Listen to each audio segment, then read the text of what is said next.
আদি রাগে ফুঁসতে ফুঁসতে সোজা গিয়ে আদিবার সামনে দাঁড়ালো। আদির চোখে মুখে রাগ ফুটে উঠেছে। আদিবা কিছুটা বিভ্রান্ত হয়ে প্রশ্ন করলো, কিছু কি হয়েছে ভাইয়া? তুই চুল খুলে রেখেছিস কেন? মানে? এক্ষুনি চুল বেঁধে আয়। আসলে ভাইয়া। আসলে কি? আদিবা এদিক ওদিক তাকিয়ে নিজের গলায় দাগ দেখিয়ে বলল, চুল বাঁধলে দাগগুলো দেখা যাবে। তুই এখনই আমার রুমে যাবি, যতক্ষণ না আমি ফিরছি। রুমের বাইরে এক পাও ফেলবি না। কিন্তু কেন? কৈফিয়ত চাচ্ছিস? আদিবা মাথা নিচু করে নিল। উফ, কোন বুদ্ধিতে যে আমি বাসায় পার্টির আয়োজন করলাম। মহিলাগুলোই ছাড় দিচ্ছে না।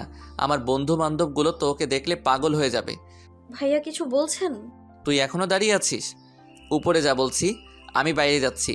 কেউ জিজ্ঞাসা করলে বলবি জরুরি কাজ আছে তাই গিয়েছি। আদিবা মাথা নাড়ল। সাবধান, এসে যেন না দেখি তুই ঘোরাঘুরি করছিস। যদি রুমের বাইরে বের হ, সারা রাত বাথরুমে আটকে রাখবো। দেখতে দেখতে পুরো বাড়ি মেহমানে ভরে গেল। পার্টি বেশ সরগম হয়ে উঠেছে, কিন্তু যাকে ঘিরে এত আয়োজন তাকে কোথাও দেখা যাচ্ছে না। পার্টির কোথাও আদি নেই। আদি বাইরে যাওয়ার সময় আদিবাকে বলেছিল যেন রুমের বাইরে না যায়, কিন্তু আদিবা সেই হুকুম শোনেনি। সে পুরো দমে নিজের কাজ করে যাচ্ছে। বেশ কিছুক্ষণ পরে আদি ফিরল। সে আদিবাকে বাইরে ঘোরাঘুরি করতে দেখে ক্ষেপে গেল, কিন্তু তেমন রিয়াক্ট করলো না। আদিবার কাছে গিয়ে আদিবার দিকে একটা দুধের বাচ্চা এগিয়ে দিল। আদিবা অবাক হলো, হাত বাড়িয়ে বাচ্চাটাকে কোলে নিল।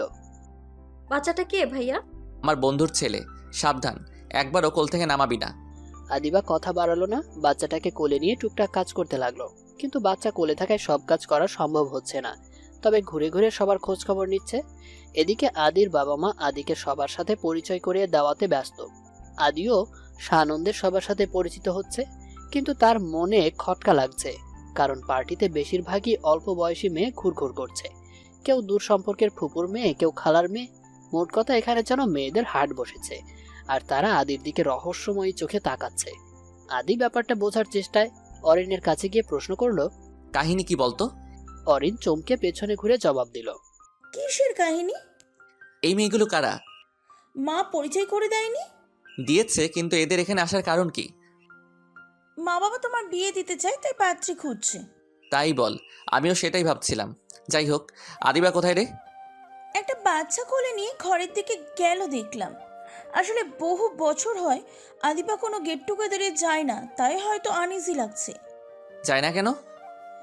তা তো জানি না, তবে আদিবা লোকজনের ভিড়ে যেতে পছন্দ করে না। ইনফ্যাক্ট কারোর বাসায় ঘুরতে যায় না। অনেক আত্মীয় তোকে চেনেই না। আদিত্য অরিনের সাথে কথা বলছিল, তখনই একদল ছেলে এসে আদিকে ঘিরে ধরলো। আদির চোখ ঘোরাতেই আনন্দে দিশেহারা অবস্থা। এটা তার ছোটবেলার বন্ধুদের দল। আদি অরিনকে বিদায় দিয়ে তাদের দিকে এগিয়ে গিয়ে সবার সাথে কোলাকুলি করলো। সবাই কেমন আছিস? কতদিন পর দেখা হলো বলতো? আমরা তো ভালোই আছি। তোর কি খবর আদি? সেই যে হারিয়ে গেলি। আর বলিস না, ছোটবেলার পাগলামি, বুঝিসই তো। পাগলামি তো বুঝলাম, কিন্তু এখন সব ঠিক আছে তো? কোথায় সেই মহারানী? উফ ফয়সাল, থামবি তুই? একটু বদলাসনি। তুইও কিন্তু বদলাসনি। যাই হোক, একবার ডাক না আদিবাকে, কত বছর দেখি না। চুপ শালা, একদম নজর দিবি না বলে দিলাম। বলেই হেসে উঠল সবাই।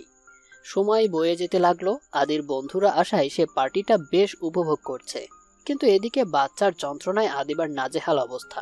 বাচ্চাটা কিছুক্ষণ আগে থেকে কান্না শুরু করে দিয়েছে, কিছুতেই থামছে না।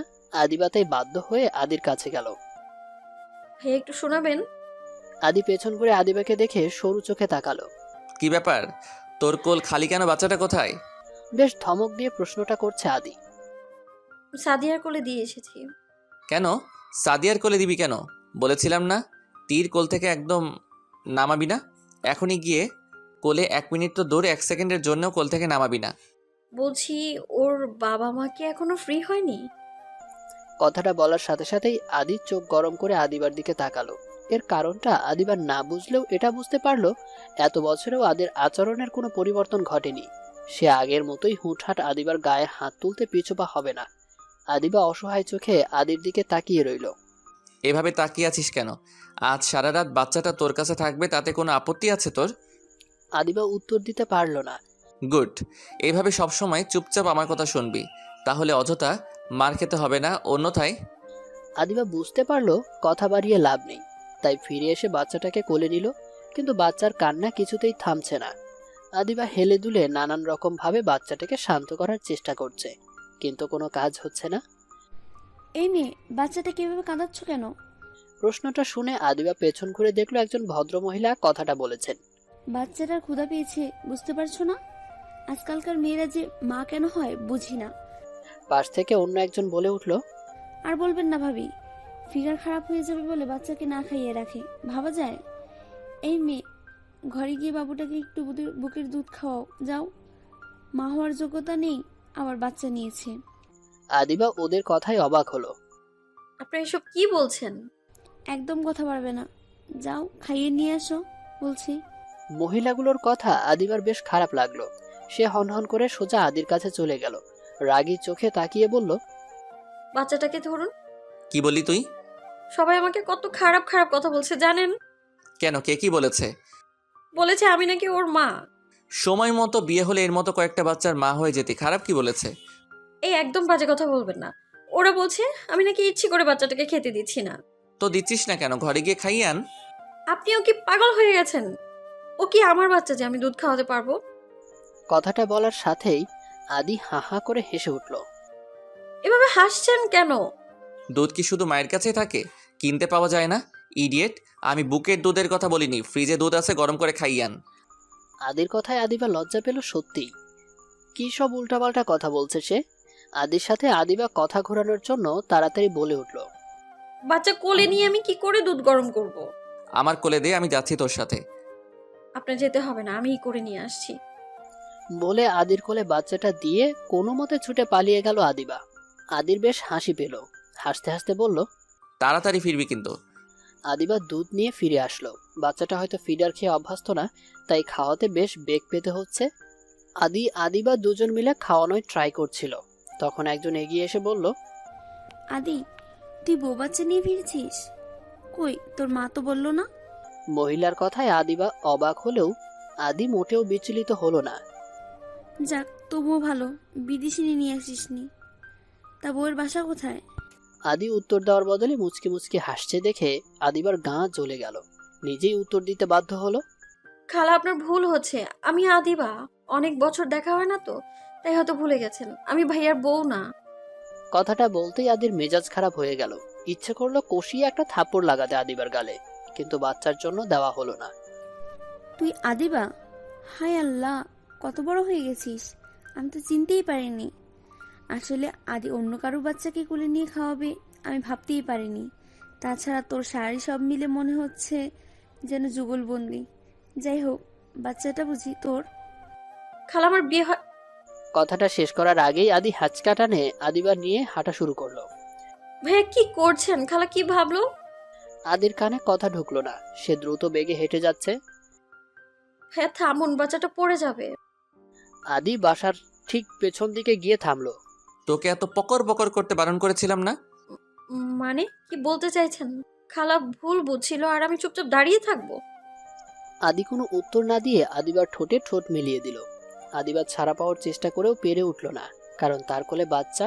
সেই সুযোগে বেশ অনেকক্ষণ পর আদি তাকে ছাড়লো। ছাড়া পাওয়ার সাথে সাথে আদিবার ঠোঁট মুছতে মুছতে বলল, কি করলেন এটা? পকর পকর করার শাস্তি দিলাম। এরপরেও যদি পকর পকর করিস তাহলে কি হবে বুঝতেই পারছিস। এসবের মানে কি ভাইয়া? আজ আপনার পাত্রী খোঁজার জন্য পার্টি দেওয়া হয়েছে। এখন যদি আমাকে আপনার বউ ভাবে তাহলে আপনার বিয়েটা হবে কি করে? আর আমি এই বাচ্চাটাকে এতিমখানা থেকে নিয়ে এসেছি, আর শাড়িটাও ইচ্ছে করে কিনে এনেছি যাতে সবাই ভাবে তুই বিবাহিত। মানে কি? মানেটা তোর গোবর ভরা মাথায় ঢুকবে না। তাই চুপচাপ ঘরে যা, বাচ্চাটা ঘুমিয়ে গিয়েছে। আমার রুমে শুয়ে নিজেও শুয়ে থাকবি, একদম বের হবি না। হুট করে ঘুম ভেঙে গেল আদিবার। কেমন যেন অস্বস্তি বোধ হচ্ছে, মাথা ফাঁকা ফাঁকা লাগছে। হঠাৎ ঘুম ভেঙে গেলে যেমন হয়, তবে শুধু শুধু ঘুম ভাঙেনি। ঘুমের মধ্যে আদিবার মনে হলো কেউ যেন তার পরনের শাড়ির ভাঁজ খুলছে। পেটের দিকে দুটি হাত বিচরণ করছে, হাত দুটো ক্রমশ পেট থেকে উপরের দিকে উঠছে। আদিবা হুট করে কিছু বুঝে উঠতে পারল না, কারণ চোখ থেকে এখনো ঘুম বিদায় নেয়নি। পরক্ষণে পেটের একপাশে ক্ষীণ ব্যথায় সমস্ত ঘুম উবে গেল। আদিবা তাড়াতাড়ি উঠতে চাইল, কিন্তু পারল না। তার উপর ভারী কিছু চেপে আছে। আদিবা এমনিতেই বিস্ময়ের মধ্যে ছিল, তার মধ্যে তাকে আরো অবাক করে দিয়ে পেটের ডান পাশটাতে কেউ সজোরে কামড় বসিয়ে দিল।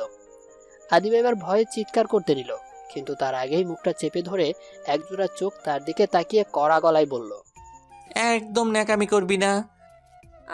আদি ভাইয়া আপনি অন্য কেউ হলে খুশি হতি। কথা ঘুরাবেন না, কি করলেন এটা? না বোঝার মতো কিছু করেছি? আদিত্যের অদ্ভুত কাণ্ডে অবাক হয়েছে। আদিবা কিছুক্ষণ আগেই বাচ্চাটাকে ঘরে নিয়ে এসে শুইয়ে দিয়ে বাচ্চার পাশে নিজেও শুয়েছিল। কখন যে চোখ লেগে গেছে বুঝতে পারেনি। হঠাৎ কারোর অনাকাঙ্ক্ষিত স্পর্শে ঘুম ভেঙেছে। এসব কি ধরনের অসভ্যতা? যখন তখন গায়ে হাত দেন কেন আপনি? ভালো লাগে তাই। ভালো লাগে মানে কি? ভালো লাগার আলাদা কোনো মানে হয় নাকি? লজ্জা বলতে কি কিছু নেই আপনার? এসেছেন থেকে অসভ্যতা করে চলেছেন। আমরা আর ছোট নেই, আপনি কি বুঝেন না? আমি যতদূর জানি এসব শুধু প্রাপ্তবয়স্করাই করতে পারে, ছোট বাচ্চারা করে জানতাম না তো। লজ্জা করছেন আপনার? শেষবারের মতো সাবধান করে দিচ্ছি, যখন তখন গায়ে হাত দিবেন না। এখন তাহলে দিনক্ষণ ঠিক করে গায়ে হাত দিতে হবে। আচ্ছা, প্রতিদিন রাতে দিব, ঠিক আছে? আপনি কিন্তু সীমা পেরিয়ে যাচ্ছেন। তোর সাবধান বাণী তোর কাছেই রাখ। একটা কথা কান খুলে শুনে রাখ, আমি তোর সাথে যা ইচ্ছে তাই করব। তুই চাইলেও করব, না চাইলেও করব। আপনি কি ভুলে যান আমি আপনার বোন হই? সরি সরি, কি হোস তুই আমার? এখন কি সেটাও অস্বীকার করবেন? অস্বীকার করছি না, কিন্তু তুই হয়তো জানিস না আমি তোকে কোনোদিনই বোনের চোখে দেখিনি, দেখতে পারবো না। পাগল হয়ে গেছেন আপনি। 8 বছর আগে হয়েছিলাম, যেদিন তোকে অন্য ছেলের সাথে দেখেছিলাম। কথাটা বলতে বলতেই আদির মুখভঙ্গি বদলে গেল। চোখ দুটি যেন ভেতরের সব রাগ উগরে দিতে চাইছে। আদি নিজেকে কন্ট্রোল করার প্রচেষ্টায় আদিবাকে ছেড়ে দিয়ে উঠে বসলো। আদিবা ব্যাপারটা বুঝতে পেরে নিচু গলায় বলল। ভাইয়া সেদিন আদিবা পুরো কথা শেষ করতে পারল না। তার আগেই আদি তাকে থামিয়ে দিয়ে বলল, শুনতে চাইনি, তোর প্রেম কাহিনী শোনার কোনো ইচ্ছে আমার নেই। আপনি ভুল। বললাম না কোনো কথা শুনতে চাইনি। উঠে কাপড় ঠিক কর, বাচ্চাটাকে দিয়ে আসতে হবে। আমাকেও যেতে হবে? আদিবা আমাকে রাগাস না। বলে বেরিয়ে গেল আদিত্য। আজব একটা মানুষ, নিজে যা বুঝবে সেটাই ঠিক, বাকি সব ভুল। একটা ছেলে এতটা বদমেজাজি কি করে হয়? ভাবতে ভাবতে আদিবা শাড়ি ঠিক করতে নিল। কুচি ঠিক করতে যেই আয়নার সামনে দাঁড়ালো, পেটের দিকে কামড়ের দাগ জলজল করে উঠল। আদিবা লম্বা নিঃশ্বাস নিয়ে নিজেকে শান্ত করলো। আদি এসেছে পর থেকে তাকে নানানভাবে হ্যারাস করে চলেছে, এটা তারই প্রমাণ। কোনোভাবে দাগ ঢাকা গেল না, তাই শাড়ি ছেড়ে জামা পরে নিল। সাথে সাথে বাইরে থেকে আদির গলা ভেসে আসলো। আদিবা, তোর এখনো হয়নি? একটা শাড়ি ঠিক করতে এতক্ষণ লাগে? আদিবা আবারও লম্বা নিঃশ্বাস ফেললো। বাচ্চা কোলে বেরিয়ে আসতেই আদিও উঠে হাঁটা দিল। এত রাতে দুজন মিলে বাইরে যাচ্ছে দেখে পার্টিতে আসা অনেকেরই ব্যাপারটা হজম হলো না। সবাই অবাক নয়নে তাকিয়ে আছে দেখে আদির মা এগিয়ে এসে প্রশ্ন করলেন, এত রাতে তোরা কোথায় যাচ্ছিস? আদির সোজা সাপটা জবাব, আমি নিশ্চয়ই ছোট বাচ্চা নই মা, যে কোথায় যাচ্ছি তার কৈফিয়ত দিয়ে যেতে হবে। আদির কথার ধরন দেখে আদিবা তাড়াতাড়ি বলে উঠল, ভাইয়ার বন্ধুর বাচ্চাকে দিতে যাচ্ছি কাকিমণি। ভাইয়া বাচ্চা নিয়ে ড্রাইভ করবে কিভাবে, তাই আমি যাচ্ছি, এক্ষুনি চলে আসবো। আদি একবার আদিবার দিকে তাকালো কিন্তু কিছু বলল না, চুপচাপ হাঁটা দিল। আদিবা পেছন পেছন গেল। বাসা ভর্তি মেহমান ছিল, তার মধ্যে একজন বলেই উঠল, রেহানা, তোমার ছেলের জন্য বউ খোঁজার কি দরকার? ছেলের তো নিজেই বউ পছন্দ করে নিয়েছে। ভাবি কি বলছেন এসব? আদির সাথে আদিবার কেমন সম্পর্ক নেই? চোখ থাকতেও যদি অন্ধ হয়ে থাকতে চাও তাহলে কিছুই বলার নেই বোন। কথাগুলোতে আদির মা বেশ অপমানিত বোধ করলেন। এদিকে ঘড়ির কাঁটা 12টার ঘর পেরিয়েছে। আদির বাচ্চাটাকে এতিমখানায় দিয়ে ফিরে আসছিল, হঠাৎ মাঝরাতে গাড়ি থেমে গেল। আদিবা প্রশ্ন করলো, কি হলো, গাড়ি থামালেন কেন? গাড়ি থেকে নাম। নামবো মানে কি? নামবি মানে আমি তোকে নিয়ে যাব না। মাথা ঠিক আছে আপনার? নামবি নাকি জোর করে নামাতে হবে? আদিবা যতদূর সম্ভব তর্কাতর্কি করলো, কিন্তু কাজ হলো না। আদি জোর করে রাতের নিস্তব্ধ রাস্তায় নামিয়ে দিল আদিবাকে। আপনি আমার সাথে এমন করতে পারেন না ভাইয়া। বাসায় ফিরে সবার কাছে কি জবাব দিবেন? আমার জবাব আমি দিব, তোকে ভাবতে কে বলেছে? আপনি সত্যি আমায় রেখে চলে যাবেন? সন্দেহ আছে? আমি অন্ধকার ভয় পাই, আপনি জানেন, তবুও। নিয়ে যেতে পারি, তবে একটা শর্ত আছে। কি শর্ত? প্রতিদিন রাতে আমার সাথে ঘুমাতে হবে। আপনি থাক তাহলে সারা রাত এখানে। বলে আদি গাড়ি স্টার্ট দিতে নিল। আদিবা ভেবে দেখলো এখন বাসায় ফেরা সবচেয়ে বেশি জরুরি, পরে কিছু একটা করতে হবে, তাই তাড়াতাড়ি বলল, আমি রাজি। কথা দিচ্ছিস তো? দিচ্ছি, নিয়ে চলুন প্লিজ। ঠিক আছে। আদিবারা বাসায় ফিরতে ফিরতে রাত 1টা বেজে গেল। ততক্ষণে মেহমান মোটামুটি বিদায় নিয়েছে। বাসায় ফিরে আদি নিজের ঘরে চলে গেল, আদিবাও তার ঘরে গেল। কিছুক্ষণ পর পুরো বাড়ি নিস্তব্ধ হয়ে গেলে সবাই মোটামুটি ঘুমিয়ে গিয়েছে। সারাদিন কাজ করে সবাই ক্লান্ত, তবে আদিবার ঘুম পায়নি। সে লাইট অফ করে শুয়েছিল, হঠাৎ চুলে টান পড়লো। আদিবার বুঝতে বাকি রইল না কাজটা আদির। উঠে বসলো। কি বলবেন বলুন? এক কথা কতবার বলতে হবে? হ্যাঁ, তোকে বলেছিলাম না আমার সাথে ঘুমাতে? আমি পারবো না। আদির মুড শক্ত হয়ে এলো, চুলে টান পড়েছে। কি করছেন? লাগছে তো। আরে আরে কি করছেন? আদিবার কথায় কান দিল না। আদির চুল ধরে টানতে টানতে নিজের ঘরে নিয়ে গেল। একটা শব্দ করবি তো আমি তোকে মেরে আবার নিরুদ্দেশ হব। আদির কথায় আদিবা কিছুটা ভয় পেল। এই ছেলের মতিগতির কোনো ঠিক নেই, যখন যা খুশি করতে পারে। আদি আর কোনো কিছু না বলে আদিবাকে আষ্টে পৃষ্ঠে জড়িয়ে শুয়ে পড়ল। অন্তত একটু সরে তো শোন। আমি এভাবে ঘুমাতে পারি না, প্লিজ। বিয়ের পর কি করবি? দেখা গেল তোর বর জড়িয়ে ধরা ছাড়া ঘুমাতে পারে না, তখন? পরেরটা পরে দেখা যাবে, এখন ছাড়ুন। আদিবা, সারাদিন অনেক ধকল গিয়েছে, ঘুমাবো, ডিস্টার্ব করিস না। ভাই আমায় ছাড়ুন প্লিজ। আদিবার আরো কাছে এসে ঘাড়ে চুল সরিয়ে মুখ ডুবিয়ে দিল। আদিবার সারা শরীর কেঁপে উঠল। কি কি করছেন? আদির পক্ষ থেকে উত্তর আসলো না। সে আদিবার মাঝে ডুব দিয়েছে অনেক আগেই। ভাইয়া আমার কেমন যেন লাগছে। এমন করবেন না, ছাড়ুন। কাক ডাকা ভরে ঘুম ভাঙলো আদিবার। চোখ মেলে তাকাতেই বুঝতে পারলো আদি বেশ যত্ন নিয়ে তাকে আগলে রেখেছে। রাতে আদি জোর করে তাকে নিয়ে এসেছিল। তারপর তার সাথে যা যা করেছে তার জন্য আদিবার এখন রাগ করার কথা। ভয়াবহ ধরনের রাগ, কিন্তু তার রাগ হচ্ছে না। কেন হচ্ছে না? নিজেকে বার কয়েক প্রশ্ন করেও উত্তর খুঁজে পেল না আদিবা। বরং হুট করে লক্ষ্য করলো তার কোনো রকম খারাপ লাগা কাজ করছে না, বরং আদির সাথে মিশে থাকতে ইচ্ছে করছে। আদিবা আদির বুক থেকে মুখ তুলে তাকালো। ঘন পাপড়িতে ঢাকা চোখ দুটিতে যেন রাজ্যের ঘুম এসে জমা হয়েছে। গভীর ঘুমে আচ্ছন্ন আদিকে ভীষণ শান্ত আর মায়াবী লাগছে। আদিবা আস্তে করে উঠে বসলো। ইচ্ছে হলো আদির সিল্কি চুলে একবার হাত বুলিয়ে দিতে, কিন্তু সাহসের পরিপক্কতার অভাবে পেরে উঠল না। আদিবা বেশ কিছুক্ষণ আদির দিকে তাকিয়ে রইল। চোখ ফেরাতে ইচ্ছে হচ্ছে না। আদিকে সে জন্মলগ্ন থেকে দেখছে, কই কখনো তো এত ভালো লাগেনি। সব সময় ভয় আর জড়তাই থাকতো।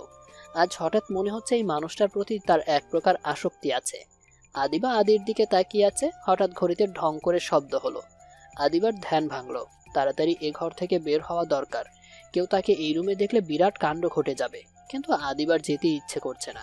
মনের বিরুদ্ধেই বিছানা ছেড়ে উঠল। তারপর পায়ের কাছে থেকে গায়ের চাদর টেনে সযত্নে আদির গায়ে জড়িয়ে দিয়ে বেরিয়ে আসলো। সারা বাড়িতে পিনপতন নীরবতা, কেউ ওঠেনি।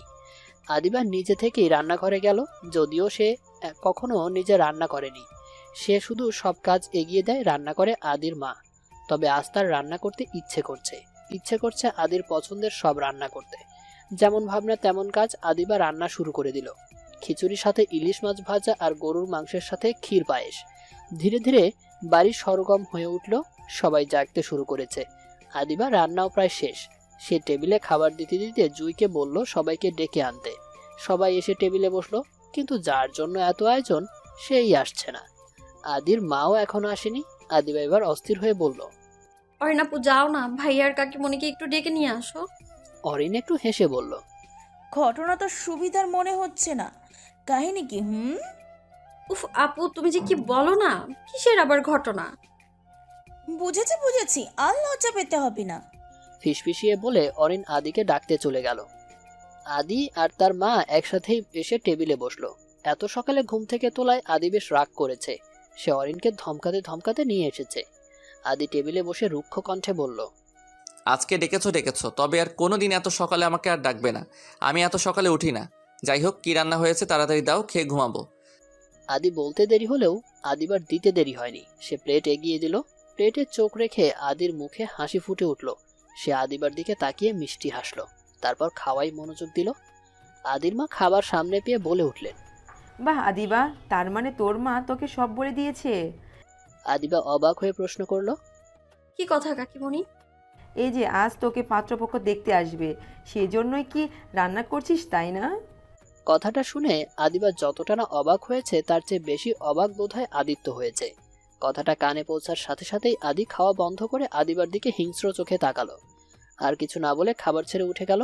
উপস্থিত সবাই বুঝতে পেরেছে আদি কেন রাগ করেছে। কিন্তু তাতে কিছু যায় আসে না আদির মায়ের। তিনি যে করেই হোক আদিবাকে এ বাসা থেকে বিদায় করতে চান। আদিবা অসহায় চোখে আদির চলে যাওয়ার দিকে তাকিয়ে রইল, আর বোঝার চেষ্টা করলো এটাই তার জীবনের নিয়তি কিনা। কেন তার সাথে বারবার এমন হয়? ভালো কিছু করতে গিয়েও ফেঁসে যায়। আদি সবসময় তাকে ভুল বোঝে। আজও বুঝলো, অথচ রান্না সে আদির জন্যই করেছিল, বরপক্ষের জন্য না। একে একে সবাই খাওয়া শেষ করে চলে যেতে লাগলো। আদির মা আদিবার কাছে এগিয়ে এসে কড়া গলায় বললেন, আদিবা, কোনো রকমের ন্যাকামো বা ঝামেলা করবি না। কিছুক্ষণ পর তোর ফুপির ছেলে তোকে দেখতে আসবে। গতকাল পার্টিতে দেখে তোকে পছন্দ করেছে। কিন্তু কাকিমণি, আর কত জ্বালাবি আমাদের? এবার অন্তত মুক্তি দে। আদিবা আর কিছু বলতে পারলো না, চুপ করে রইল। সে বিয়ে করতে চায় না, কিন্তু কিছু বলার সাহসও তার নেই। কিছুক্ষণের মধ্যেই পাত্রপক্ষ চলে আসলো। আদিবা অনিচ্ছা সত্ত্বেও তাদের সামনে গিয়ে বসলো।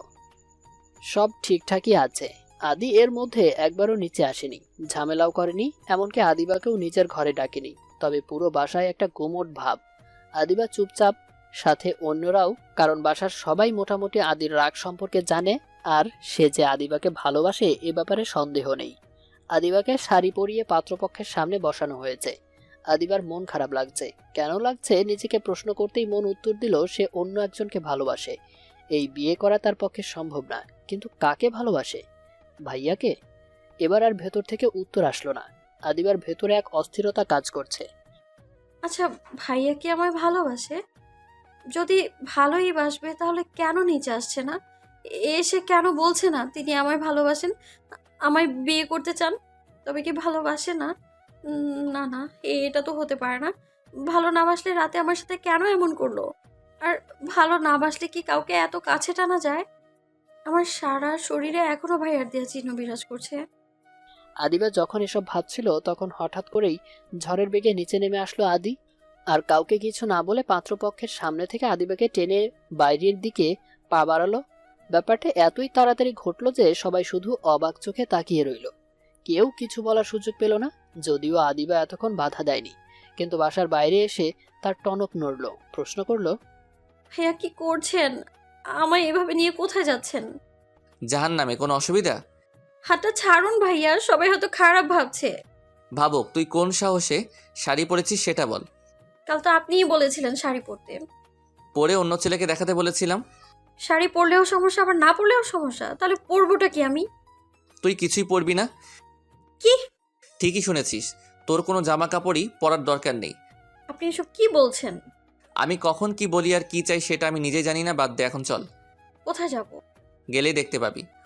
কথা না বাড়িয়ে ভাইয়ার পেছন পেছন পোষা বিড়ালের মতো মাথা নিচু করে হাঁটতে লাগলো। ভাইয়া ড্রাইভ করছে, আদিবা পাশের সিটে বসে আছে। ভাই, আমরা কোথায় যাচ্ছি? আদি বাঁকা হাসি দিয়ে বলল, অনুমান কর দেখি। তবে ভালো কোনো কাজে যাচ্ছিস না, এই ব্যাপারে নিশ্চিত থাকতে পারিস। খুব শখ না বিয়ে করার? ভাইয়া, আপনি এসব কি বলছেন? আবারও সে একই ভুল। 8 বছরও তোর শিক্ষা হয়নি, তবে চিন্তা করিস না, এবার শিক্ষা হবে। ভাইয়া, আপনি আমায় ভুল বুঝছেন। ভুলেই বুঝেছিলাম, তা না হলে আবার সুযোগ দেই? ভাইয়া, মাথাটা ঠান্ডা করুন। তাছাড়া আপনি আমার সাথে এমন করতে পারেন না। আমি সব পারি।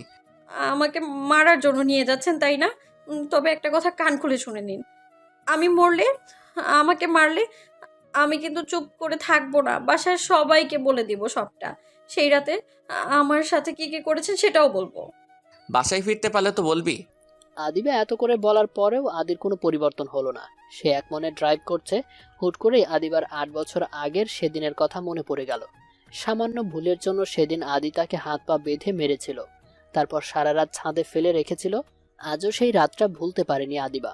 আজকেও সেই ঘটনার বিপরীত হবে না আদিবা জানে। আদি আজ তাকে খুব মারবে। আদিবা এবার ভয়ে কেঁদেই ফেলল। আহ! আজব তো, কাঁদছিস কেন? তো কি করব? আপনি আমায় মেরে ফেলতে চাইছেন। শুধু তো চেয়েছি, মেরে তো ফেলিনি এখনো। তাই আপাতত চুপচাপ বসে থাক, যখন মারবো তখন কাঁদিস। দেখতে দেখতে গাড়িটা যেন কোনো গুহার ভেতরে ঢুকে গেল। চোখ বুলিয়ে বোঝা গেল না এটা সত্যিকারের গুহা না চারদিকে বাঁধা উঁচু কাশফুলের গাছ সারি হয়ে দাঁড়িয়ে আছে। তার মাঝখানে সরু একটা রাস্তা। কোনো জনমানবের চিহ্ন নেই, কারণ ফুল গাছে কোনো ফুল নেই। কারণ এটা কাশফুলের সিজন না। ফুলের সিজন হলে হয়তো দলে দলে লোকজন থাকতো, কিন্তু এখন নেই। ভাইয়া, আচ্ছা আদিবা, তোকে যদি এই জঙ্গলে মেরে মাটি চাপা দিয়ে দেই কেমন হবে ব্যাপারটা? আদির কথা শুনে হাত পা ঠান্ডা হয়ে আসছে আদিবার। আদির কোনো বিশ্বাস নেই, ও যা খুশি করে ফেলতে পারে। ভাইয়া বিশ্বাস করুন, আমি এই বিয়ের ব্যাপারে কিচ্ছু জানতাম না। কাকিমণি যা বলেছে শুধু সায় দিয়েছি আমি। সায় দিয়েছিস এটাই বা কম কিসে? তোকে বলেছিলাম না আমার পারমিশনের বাইরে এক পা যেতে পারবি না? তাহলে এত সাহস হলো কি করে অন্য ছেলের সামনে বসে যে বসিস? আমার কথাটা একটু শুনবেন প্লিজ। সিনেমাটা এখানে না করে হোটেলে করলে ভালো হতো না? পার্কে তো বাচ্চারাও আসে। হঠাৎ আদির কণ্ঠ শুনে চমকে উঠল আদিবা। নিজের চোখকে বিশ্বাস করতে ইচ্ছে করছে না। এখন ক্লাস টাইম, আর পৃথিবী উল্টে গেলেও আদিত্য কখনো ক্লাস মিস দেয় না। তাহলে এখন সে পার্কে কি করছে? আদিত্যকে দেখে তাড়াতাড়ি উঠে দাঁড়ালো আদিবা। আজ আর রক্ষা নেই। এমনিতেও আদিত্য যেভাবে আদিবাকে শাসন করে, এই বিষয়টা আদিত্য কিছুতেই মেনে নেবে না। আসলে আদিবার কারোর সাথে বন্ধুত্ব করার অনুমতি নেই, আর সেটা যদি কোনো ছেলের সাথে হয় তাহলে তো আর কথাই নেই। আদিবা এতক্ষণ যার সাথে বসেছিল সেই ছেলেটি আদিবার চেয়ে বয়সে বড়, এমনকি আদিত্যের চেয়েও বড়। কিন্তু তাতে কি? আদিত্য কোনো কিছু পরোয়া করার ছেলে নয়। সে এগিয়ে এসে দুজনের মুখোমুখি দাঁড়ালো। ভয়ে আদিবার হাত পা কাঁপছে। আদিকে কি করে ম্যানেজ করবে মাথায় ঢুকছে না। আদি আদিবার দিকে তাকিয়ে দাঁতের দাঁত চেপে বলল, আমাদের পার্কে ছেলে মেয়ে একসাথে বসা যায় না, আপনারা জানতেন না? আদিবা আমতা আমতা করে বলল, ভাইয়া আমি আপনার সাথে কথা বলছি না ম্যাডাম, আপনি বাসায় যান, আমরা ভাইয়ার সাথে একটু কথা বলবো। আদিত্যের কথা শুনে আদিবা তাকিয়ে দেখলো আদি একা আসেনি, তার সাথে বেশ কজন বন্ধু আছে। আদিবা বুঝতে পারলো খারাপ কিছু ঘটতে চলেছে, আর সেটা আটকানোর ক্ষমতা তার নেই। আদিবার অবস্থা দেখে পাশের ছেলেটি বলল, পার্ক তো কারো একার নয়, তাই না? পার্কে যে কেউ আসতে পারে। আসতে বাধা নেই, কিন্তু ছেলে মেয়ে একসাথে বসে ঢং করাতে নিষেধ আছে। নিষেধ করলেই শুনতে হবে? হ্যাঁ হবে, কারণ পার্কটা আমাদের এলাকার, তাই এখানে কী রুলস থাকবে সেটা আমরাই ঠিক করব। মাস্তানি করছো? এখনো দুধের হাত পড়েনি আর মাস্তানি করছো? বলেই আদিত্যের কলার টেনে ধরলো ছেলেটি। এমন কাণ্ডে আদিত্য সহ বাকিরা সবাই জ্বলে উঠল। আদিবা কি করবে বুঝতে পারে না। না পেরে তাড়াতাড়ি এগিয়ে বলল, নিলয় ভাইয়া ছাড়ুন প্লিজ, কি করছেন এসব? নিলয় ছাড়ার আগে আদিত্য নিজেই কলার ছাড়িয়ে নিয়ে বলল। চেহারাটা মনে রাখলাম, আশা করছি খুব তাড়াতাড়ি আবার দেখা হবে। বলে আদিত্য সেখান থেকে চলে গেল। সাথে সাথে আদিবা বলল, আমি এখন যাই নিলয় ভাইয়া। নিলয়কে কিছু বলার সুযোগ না দিয়ে আদিবা তাড়াতাড়ি বাসার উদ্দেশ্যে রওনা দিল। কিছু দূর আসার পরেই রাস্তায় আদিত্যের সাথে দেখা হলো। সেদিন বাসায় ফিরে আদিত্য খুব মেরেছিল আদিবাকে। পুরনো স্মৃতিগুলো মনে হতেই গা শিউরে উঠল আদিবার। এর মধ্যেই নির্জন এক জায়গায় এসে গাড়ি থামলো। গাড়ি থেকে নাম। ভাইয়া আমি নামবি নাকি টেনে নামাতে হবে? গাড়ি থেকে নেমে দাঁড়ালো আদিবা। জায়গাটা অসম্ভব সুন্দর। চারদিকে সবুজ অরণ্য, তার পাশেই বয়ে চলেছে ছোট নদী। মনে হচ্ছে যেন ছবির ফ্রেমে আঁকা কোনো ছবি। কিন্তু এসব দেখে নয়ন ধন্য করার সুযোগ নেই আদিবার, কারণ তার পাশে চোখ গরম করে দাঁড়িয়ে আছে আদিত্য। ভয়ে ভয়ে আদির দিকে তাকালো আদিবা। উদ্দেশ্য আদির মনের মতিগতি বোঝার চেষ্টা।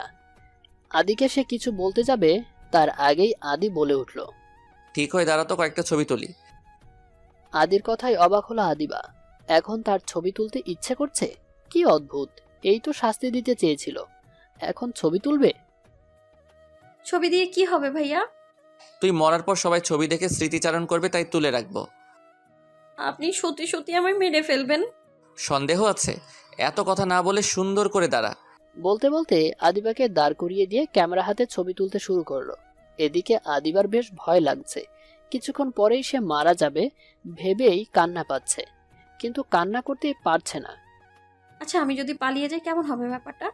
কিন্তু পালিয়ে যাব কোথায়? আমি তো এখানে কিছুই চিনি না, হারিয়ে যাব না তো? সে যাই হোক, মরে যাওয়ার চেয়ে হারিয়ে যাওয়া অনেক ভালো। যেমন ভাবনা তেমন কাজ। আদি ক্যামেরায় মনোযোগ দিয়ে ছবি দেখছে। এটাই সুযোগ। চোখের পলকেই সরু রাস্তা ধরে কাশবনের ভেতরে পা বাড়ালো আদিবা। আদি যেন তাকে দেখতে না পায়, তাই চোখ বন্ধ করে দিল এক ছুট, আর পিছনে তাকায়নি। যেভাবেই হোক পালাতে হবে এখন, এটাই তার একমাত্র লক্ষ্য। ছুটে এসে যেন হাঁপ ছেড়ে বাঁচল। যাক, আদি তার পেছনে আসেনি দেখে স্বস্তি পেল। নিচে বসে কিছুক্ষণ বিশ্রাম নিল, কিন্তু যখন উঠে দাঁড়ালো অবাক হয়ে গেল। এ কি, আমি কোথায় চলে এসেছি? এটা চারিদিকে শুধু কাশবন, সরু রাস্তাটাই বা কোথায় উধাও হয়ে গেল? চারদিকে চোখ বুলিয়ে গা শিউরে উঠল। এখান থেকে বেরোনোর কোনো রাস্তা দেখা যাচ্ছে না। সব দিকে মাথা সমান কাশবন। আদিবা কিছুক্ষণ এদিক ওদিক ছোটাছুটি করে বুঝতে পারলো বেরোনোর কোনো রাস্তা নেই, এখান থেকে বের হওয়া অসম্ভব।